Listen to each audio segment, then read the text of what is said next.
Hey you, hey again, great to have you here. So, I had somebody recently asking me, what is the difference, Jackie, between a passive communication style and aggressive communication style, passive aggression and assertive?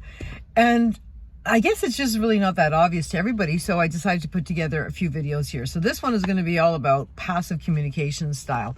So, and I am insisting that it's passive communication style, passive communication, because people will often take that type of behavior, because communication and how you choose to communicate is a behavioral trait. It's not an identity trait.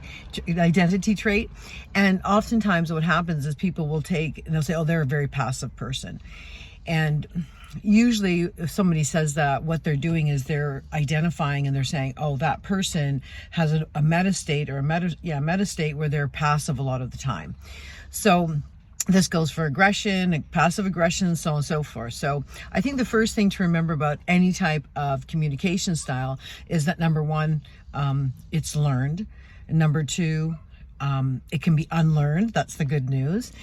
Number three, there is a motivation, usually unconscious, and the subconscious mind is running the behavior. So if you're going to want to change it, you're going to have to make a bit of an effort. Okay. So with all that preamble said, passive communicators. So how do you recognize them? They tend to stay very quiet in conversations. They don't speak up unless asked. And even then, if they're asked, they oftentimes will not say a lot, or they'll say things like, yeah, I agree with what you said, or I agree with what they said. And what else can I tell you about passive communication styles?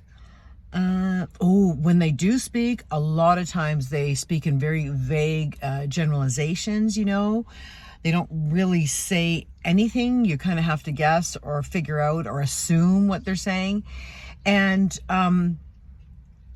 they ask indirect questions. So they're not going to say, for example, hey, do you feel like going out for dinner tomorrow night? They might say like something like, gee, I was thinking about going out for dinner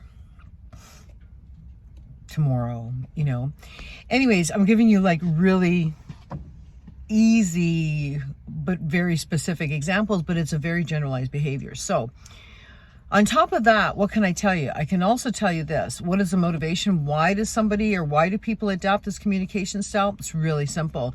At some point in their life, they learned that their voice didn't matter, or they were told that their voice didn't matter. They were told they need to stay quiet.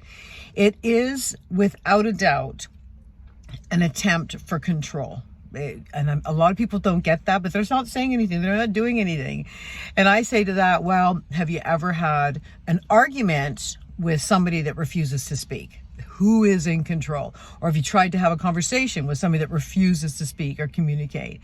So passive communication is an attempt to remain in control of the situation, to be able to maintain control of themselves, maintain control of the perception that people have of them. Of course, underlying insecurities, that their voice isn't good enough, that they're not good enough. And that's what drives behavior. I heard a long time ago a really, really good quote, or I heard something and I turned it into a quote. I don't remember. But basically, the road to invisibility is passivity. So if you want to go through life and at the end of your life be the person that never had anything to say or wasn't remembered, well, passive communication and passivity is the way to go. With that said, there are times when being passive and staying quiet is a good idea. But hiding behind things like, yeah, I'm just a really good listener, I just prefer to listen, is just really you copping out a little bit if you're doing that, okay?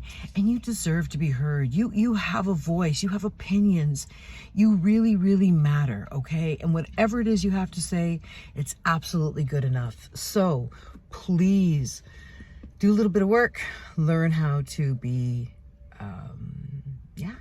assertive. Enjoy the ride.